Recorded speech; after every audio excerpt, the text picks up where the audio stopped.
Hello, Dr. Nessel here. Tom, it's Cheryl Lumstead. Oh, hi, Cheryl. How are you? Tom, I feel like I'm barely keeping my head above water. Every day I see another young person come in with some horrific AIDS-related illness, and I am powerless. I have nothing to offer them except a bag of IV fluids and ice chips. I know, it's been brutal here, too. Last night I saw a 23-year-old man, a kid, really. He spiked 104-degree fever and was totally delirious. I deployed every antibiotic in my arsenal, but they worked as well as sugar pills. He died early this morning. Oh, God, Tom. Thankfully, pressure's starting to build in Washington. Have you heard about what Sam Broder's doing at the National Cancer Institute? Sam Broder? There were rumors spreading around our department about his new method to screen anti-AIDS drugs. Yes, and I heard the Burroughs Wellcome Company submitted something. Wow. Well, here's hoping Sam strikes gold.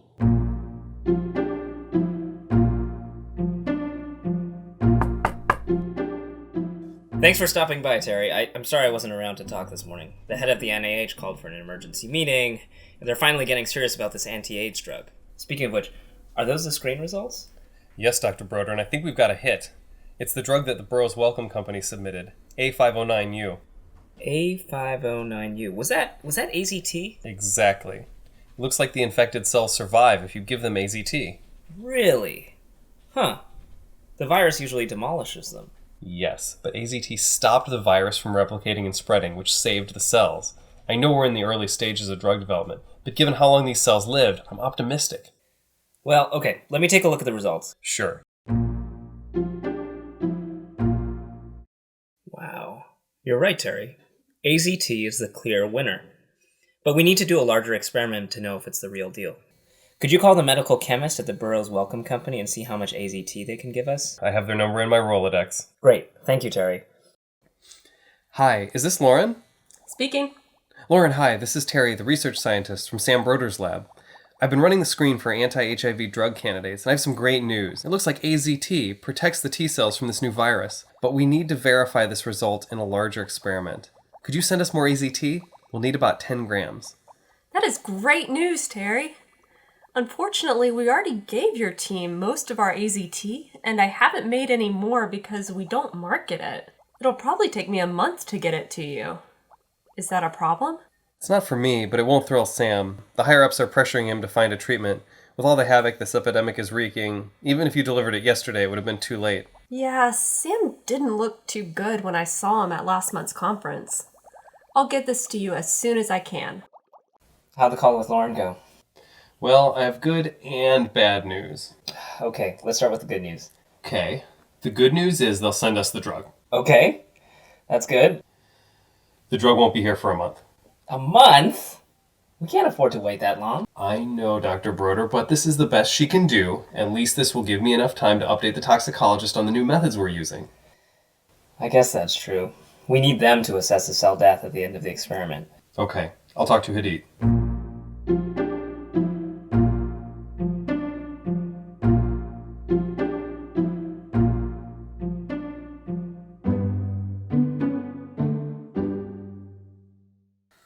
Good to see you, Hadid. I'm sorry we pulled you from the new chemotherapy project, but the higher-ups are breathing down our necks. No, I'm happy to help. Can you run me through the experiment so that I know what I'm looking for here? Sure. We set up these human T-cell lines in 16 separate dishes. After we set up the cell lines, we exposed 8 of the dishes to HIV, and the others we left untreated. We needed to keep 8 of the dishes HIV-free to ensure that AZT wasn't killing the cells, and that there wasn't something wrong with our growth medium. Got it. So it looks like you added the AZT to the cells after exposing them to HIV. Do I have that right? Yes. We tested AZT in duplicate at 3 different doses, including a control set with no AZT added. We're hoping to find the most effective dose of AZT. And to find the least toxic dose, correct? Right. Then after 10 days of AZT treatment, we stained the cells to see if they were alive or dead. And you need me to analyze all these slides? I know it's a lot of work. Luckily, I've been doing this for so many years so I can count dead cells instead of sheep when I'm having a restless night. Do you have a radio in the microscope room? I find that listening to the weather station helps me get into the groove.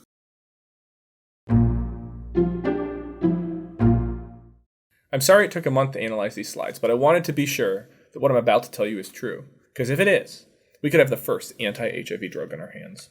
Hadid, that's fantastic. Can you show me some of the slides? Yeah, of course. Come take a look. The HIV-infected cells that were treated with AZT are on this slide. These cells resemble the cells that weren't infected with HIV.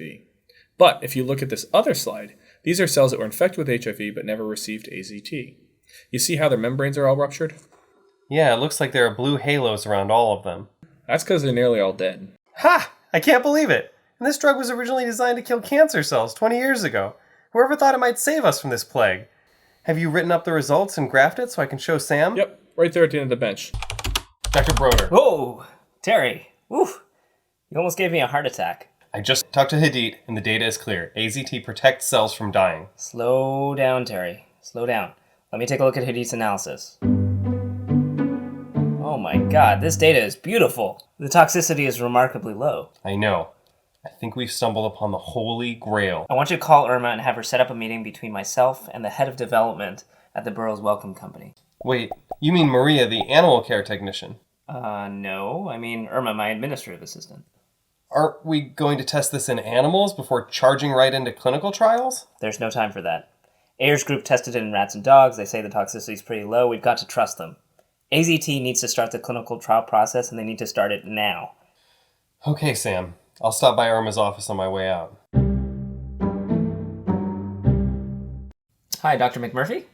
Hello? Is this Dr. Broder? Yes. I wanted to call you personally because what I'm about to say may surprise you. Yesterday, my research scientist brought me data confirming the preliminary results of our drug screen. AZT performed beautifully. I wouldn't believe the results if I didn't see them with my own eyes. Excellent work! That drug was collecting dust on our shelves for years. I'm really thrilled it's found a use for itself. We need to start clinical trials right away. People are succumbing to this virus at a frightening rate. If only it was that easy. We're a for-profit company, remember? Yes, that hasn't escaped me. I think I can set up a meeting between our director and your financial team. We're desperate over here, so I'm sure our offer will satisfy your investors.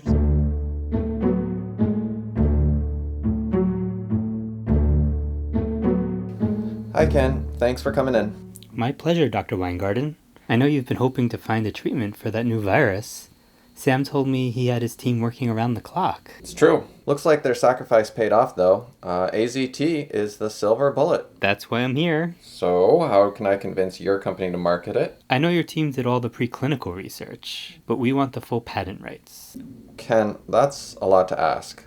If we give you the patent, you know the price of the drug is going to be outrageous. We want an affordable drug. Dr. Weingarten, making AZT puts the Burroughs Wellcome Company at risk. There's no guarantee that other companies aren't already working on similar drugs. So, we have to act like our potential customers are the current number of HIV-positive patients in the U.S. And that's only 40,000 people. Only 40,000 people? Listen, I'm not heartless, but if other drugs come along, it will slash the future market. We need to make a profit in the present. We can't rely on the future. Okay, Ken. Let me think this over. I'll let you know my decision in the next couple days. I'll let the Chief Financial Officer and Research Director know. We'll expect to hear from you soon. All right, thanks.